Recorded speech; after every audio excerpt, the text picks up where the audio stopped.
The night her engagement was cancelled, the city seemed to lean closer, as if it wanted to witness her humiliation. Amara stood under the crystal chandelier of the banquet hall, the glittering lights blurring as whispers slithered through the crowd. Just an hour earlier, she had been the future wife of a celebrated businessman's son. Now, she was the woman everyone pitied, the woman whose carefully planned life had cracked in public. The reason was cruel in its simplicity. A single accusation, whispered into the right ears, had been enough. They said she wasn't suitable. That her background, her opinions, her quiet independence, would be inconvenient. The ring was taken back with a polite smile. The guests left early. Her mother cried in the car. Her father said nothing at all. Amara didn't go home. She walked. Past the glowing restaurants, past laughing couples, past a version of the city that no longer felt like hers. Every step burned with the same thought. She had lived her entire life doing what was expected, choosing safety over desire, silence over truth. And still, it had not saved her. That was when she noticed him.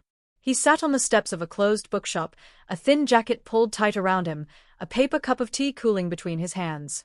He looked up as she passed, not with curiosity or hunger, but with calm, steady eyes that seemed oddly untouched by the city's noise. Their gazes met for a second too long. "I'm sorry," he said suddenly, his voice low and sincere. "You look like someone who lost something important." She laughed, a sharp, broken sound. "That obvious?" "Only to people who know the feeling," he replied. She surprised herself by sitting beside him. His name was Adam. He said he did odd jobs, that he rented a small room nearby, that life had taught him not to expect much. There was no self-pity in his voice, only acceptance. They talked as the night deepened, about books, about chance, about how people often mistook wealth for security and marriage for happiness. When the rain began, it was sudden and heavy. Amara stood, breathless, soaked, reckless. "If I go home," she said, "I'll become who they want me to be again." Adam watched her quietly. "And if you don't? Then I'll have to become someone else." The decision was madness. It felt like freedom. 3 days later, in a modest registrar's office with peeling paint and tired flowers, Amara married Adam. No cameras. No applause. Just 2 signatures and the soft click of a stamp sealing a fate no one had planned. Her family was furious. Her former fiancé's family was amused. Everyone agreed on one thing. She had destroyed her life. Adam moved into her small flat. He cooked simple meals, cleaned without being asked, listened more than he spoke. He never touched her money, never asked questions about her past, never complained. Sometimes, she caught him studying the city skyline from the balcony with an expression she couldn't read, as if measuring distances only he understood. There were things that didn't add up. He received phone calls late at night and stepped outside to answer them. Once, she glimpsed a sleek black car waiting at the corner of their street, its engine humming softly before driving away as soon as Adam returned. He dressed plainly, but his posture, his manners, the way people instinctively straightened when he spoke, hinted at a life far removed from odd jobs and rented rooms. One evening, as she struggled with bills spread across the table, Adam gently took the papers from her hands. "Don't worry," he said. "It will work out." She wanted to believe him. Still, she smiled sadly. "You don't fix numbers with hope." He smiled back, just as softly. "No. You fix them with timing." The next morning, the landlord knocked, unusually polite, announcing the rent had been adjusted. Later that week, Amara's company suddenly reversed a long-delayed promotion decision. Her bank called about an anonymous deposit that covered 3 months of expenses. When she confronted Adam, he met her eyes without flinching. "Sometimes," he said, "help comes from places we don't see." The truth began to press in on her from every side. A stranger greeted Adam by name at a private event she attended for work, then froze, face draining of color, before hurriedly excusing himself. A news article flickered across her phone one afternoon, mentioning a reclusive investor known for vanishing from public view after a corporate scandal years ago. The photograph was blurred, but the silhouette, the stance, was unmistakable. That night, Amara waited on the balcony, the city humming below. When Adam finally came home, the calm in his eyes was gone, replaced by something heavier, older, as if a door he had kept closed was slowly beginning to open, and she sensed that once it did, nothing about her life, or his, would ever be simple again. Adam didn't speak right away. He set his keys down with deliberate care, loosened his jacket, and leaned against the balcony railing beside her. The city lights reflected in his eyes, turning them into something distant, almost unreadable. "You're quiet," he said finally. "I saw something today," Amara replied, her voice steady but thin. "Or maybe I recognized something." He exhaled slowly, as if he had been holding his breath since the moment he stepped inside. Recognized can be dangerous. So can silence. She turned to face him. "I married you on impulse, Adam. But I didn't marry a ghost." A faint smile touched his lips, not amused, more resigned. "You married a man who was tired of being seen." That was the first crack. He told her fragments, never a full confession, as though arranging the truth in pieces made it safer. He spoke of companies built too quickly, of partners who mistook loyalty for weakness, of money that multiplied until it stopped feeling real. He spoke of disappearing not as an escape, but as a necessity. "When everything you touch becomes valuable," he said, "people stop seeing you as human." I wanted to remember what it felt like to matter without my name attached. "And marrying me?" she asked quietly.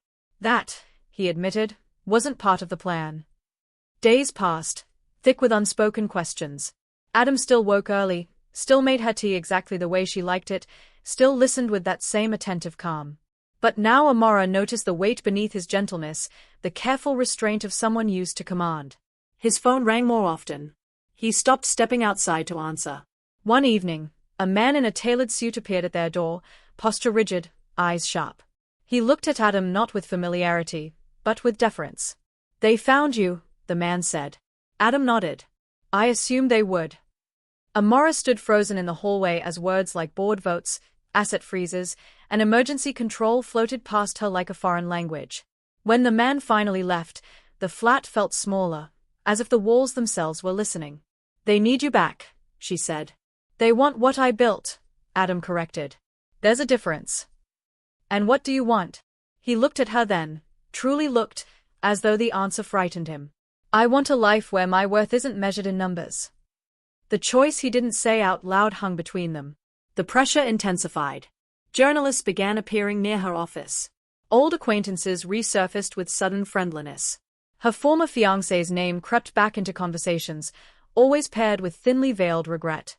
When the news finally broke, an exposé about a vanished millionaire poised to reclaim control of a global empire, Amara didn't need the photograph to know. The city reacted instantly. Markets trembled. Shares surged. Invitations arrived. Adam's name, once whispered, was now spoken with awe. And still, he came home to her small flat. The night he finally dressed in a tailored suit, Amara felt her chest tighten.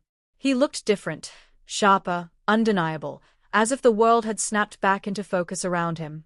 Yet when he reached for her hand, his touch was the same. "I have to attend one meeting," he said. "After that, I can decide." "Decide what?" she asked. "Who I'm going to be." She wanted to tell him to stay. Wanted to confess how afraid she was of losing the quiet life they'd built in the cracks between his secrets. But she also knew the cost of asking someone to shrink. The meeting changed everything. By morning, Adam's accounts were restored, his authority recognized, his absence reframed as strategy rather than scandal. The media praised his restraint, his intelligence, his mystery. Overnight, Amara became a curiosity, a woman no one had seen coming. Her parents called. Apologies arrived wrapped in pride. Doors opened that had once slammed shut. But with every regained privilege, Adam seemed to withdraw a little more, as if reclaiming his power meant surrendering his peace. He spoke less, slept later, carried the weight of expectation like a familiar burden. One night, Amara followed him to the study he had quietly set up in the spare room. Papers were spread across the desk, contracts layered with decisions that would affect thousands of lives. "You don't have to do this alone," she said. He didn't look up. "I always have." "That's not true anymore." He paused, fingers tightening around his pen. "If I let you into this world," he said slowly, "it will change you. It will change us." "It already has," she replied. A message lit up his phone. His former partner, the one who had betrayed him years ago, was requesting a private meeting. The name alone was enough to darken the room. "This ends tonight," Adam murmured. Amara felt a chill. "How?" He finally met her gaze. And for the first time since she'd known him, there was something dangerous in his eyes, not cruelty, but certainty. By reminding them, he said, why they were afraid to cross me in the first place. She realized then that the man she loved was capable of both immense kindness and calculated ruthlessness, and the line between them was thinner than she had ever imagined. As Adam reached for his coat, the city outside surged with anticipation, unaware that the quiet marriage born of heartbreak had just positioned Amara at the center of a storm that would test not only Adam's power, but the fragile truth of what they meant to each other. The car ride to the meeting was silent except for the soft hum of the engine. Amara watched the city blur past, glass towers reflecting a version of Adam she was still learning to understand. He sat beside her, composed, fingers laced, gaze forward, every inch the man the world remembered. Yet she could sense the tension beneath his calm, the strain of stepping back into a life he had once abandoned. The building they arrived at was all steel and shadow, guarded by men who straightened the moment Adam stepped out. No one asked for names. No one questioned their presence. Power announced itself without words. Inside, the air was cool, the silence expensive. The man waiting for Adam rose slowly from his chair. Silver hair, tailored confidence, a smile sharpened by years of calculation. The betrayal had not aged him, only refined him. You disappeared, the man said. We thought you were dead. Adam's expression didn't change. You hoped I was. Amara felt invisible and exposed at the same time, aware that every movement she made was being assessed. The man's gaze flicked toward her, curious, dismissive, then cautious. And this, he said lightly, is the surprise. My wife, Adam replied. The word landed heavily in the room. The conversation that followed was precise, almost surgical. Accusations wrapped in politeness. Threats disguised as concern. Adam listened, occasionally responding with a sentence so calm and final that it shifted the balance of the room. Amara realized then that this was his true language. Not numbers, not contracts, but timing and restraint. When the man finally leaned back, his smile gone, Amara knew something irreversible had occurred. You've changed, he said. Adam stood. No. I remembered who I was. They left without another word. Outside, the night air felt sharper.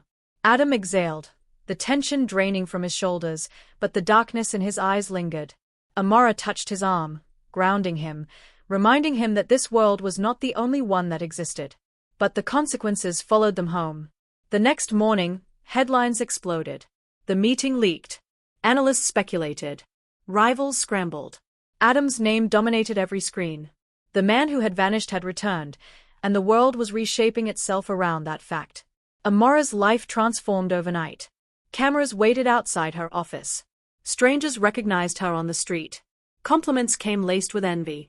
Invitations arrived daily, each one promising prestige and power, each one quietly demanding a piece of her. She tried to keep her routine, to cling to the normalcy that had once defined her, but the gravity of Adam's world pulled her in. People listened to her differently now. Her words carried weight she hadn't asked for. At home, the distance between them grew in ways neither wanted to name. Adam spent nights on calls, negotiating futures, dismantling enemies, rebuilding empires. Amara lay awake, listening, wondering when he would return to the man who had once shared tea with her on a balcony overlooking a city that didn't know their names. One evening, she found him staring at an old photograph on his phone. He didn't hide it. That was taken before everything went wrong, he said. Before I learned how quickly admiration turns into hunger. You ran, she said gently. I survived, he corrected. But you also found something else, she added. Something you weren't looking for. He looked at her then, conflicted. That's what scares me. The tension reached a breaking point when Amara received a visit from her former fiancé. He arrived unannounced, confidence carefully reconstructed, apology polished to shine. I made a mistake, he said. I see that now. Amara didn't invite him in. You see opportunity, she replied. Not me. His smile faltered. You think your husband is different? Men like him don't choose. They acquire. Adam stood behind her in the doorway, silent, unreadable. The former fiancé's face drained of color. You should leave, Adam said. The door closed with finality. That night, Amara confronted the question she had been avoiding. Do you still want this life? She asked Adam. Or are you only here because you don't know how to leave? He didn't answer immediately. When he did, his voice was quiet. I don't know how to exist in both worlds. Then choose, she said. Because I won't be an accessory to someone else's legend. The words cut deeper than any threat. Adam looked at her as if seeing the cost of his power laid bare for the first time. Days passed in uneasy truce. He cancelled meetings, delegated control. The empire resisted, but adjusted. For the first time, Adam pushed back against the momentum of his own creation. Then the offer came. A final consolidation. Absolute control. The kind of dominance that would secure his position beyond challenge. It required one public appearance. One statement. One moment that would cement him permanently in the world he had tried to escape. The invitation sat unopened on the table between them. Amara stared at it, heart pounding, knowing that whatever Adam chose next would not just define his future, but determine whether the reckless marriage born of heartbreak could survive the truth of who he really was. The invitation remained on the table for days, its heavy paper untouched, as if acknowledging it would force a decision neither of them was ready to make. Adam moved around it carefully, like an unexploded device. Amara watched him from the edges of the room, noticing how often his gaze drifted back to it, how his jaw tightened every time his phone buzzed with another reminder of the world waiting for him. On the fourth night, she picked it up herself. It's impressive, she said, reading the embossed letters. They've turned power into an art form. Adam didn't look up. They've turned it into a trap. You don't have to go, she said, though her voice carried no illusion. But pretending this doesn't exist won't make it disappear. He finally met her eyes. If I go, everything becomes public. You become permanent. I already am, she replied softly. Whether you like it or not. That truth unsettled him more than any threat ever had. The morning of the event arrived with ruthless efficiency. Stylists called. Assistants waited. A car idled downstairs, its presence heavy with expectation. Adam stood in the bedroom, tie undone, staring at his reflection as if searching for the man he used to be. Amara approached him slowly. When I married you, she said, I didn't know who you were. But I knew who you weren't. You weren't cruel. You weren't empty. He closed his eyes briefly. Power changes people. Only if they let it, she said. You once told me timing fixes numbers. Maybe this is about timing too. He smiled faintly. You make it sound simple. It's not, she admitted. But neither is losing yourself. At the venue, cameras flashed like lightning. Adam stepped out first, composed, commanding, the world snapping into focus around him. When Amara followed, a ripple moved through the crowd. Whispers sharpened. Curiosity turned hungry. Inside, the room was a cathedral of wealth. Chandeliers glowed. Conversations paused as Adam entered. Every eye tracked him, measuring, calculating. He took his place at the center without hesitation, the role fitting him like a tailored coat. When it was time to speak, the room fell silent. Adam didn't talk about profits. He didn't promise expansion. He spoke about restraint, about responsibility, about how power without conscience rots from the inside. The words unsettled the room, challenging the assumptions that had built it. Then he did something no one expected. He gestured for Amara to join him. This, he said, taking her hand, is the only reason I came back. The statement rippled through the crowd, disbelief flickering into outrage, then calculation. Adam felt it immediately, the shift. Allies reconsidered. Enemies reassessed. The empire trembled, not because of weakness, but because he had introduced something uncontrollable. Human attachment. Afterward, the consequences arrived swiftly. Calls flooded in. Some congratulated him. Others warned him. A few threatened quietly. The man with silver hair requested another meeting. This time, Adam declined. At home, the silence felt different. Not heavy, but alert. You just made yourself vulnerable, Amara said. I made myself honest, Adam replied. But honesty came with a cost. A week later, regulators announced investigations. Deals stalled. Old secrets resurfaced, carefully timed, surgically released. Adam's name became divisive. Admiration split into loyalty and resentment. The empire resisted his attempt to soften its edges. One night, Adam didn't come home. Amara waited, phone untouched, heart steady but cold. She knew this world too well now to panic without reason. When he finally arrived near dawn, his suit rumpled, eyes dark with exhaustion. She didn't ask questions. They are testing me, he said, sinking into a chair. They want to see how much I'll sacrifice. And what will you give them? She asked. He looked at her, and the answer was immediate. Nothing that belongs to you. The attack escalated. False stories. Legal pressure. A sudden freeze on assets tied to his personal accounts. Amora's work became collateral, her reputation subtly undermined. Invitations stopped. Smiles cooled. One afternoon, as she left her office, a woman she didn't recognize approached her. You think he chose you, the woman said quietly. Men like Adam don't choose. They pause. Amora didn't respond. That night, she packed a small bag. Adam found her in the bedroom, folding clothes with precise calm. What are you doing? He asked. Protecting myself, she said. And you? He stiffened. By leaving. By reminding them I'm not leverage, she replied. If they can't use me, they lose a weapon. He crossed the room in 2 steps. You're not a strategy. I know, she said. That's why it will work.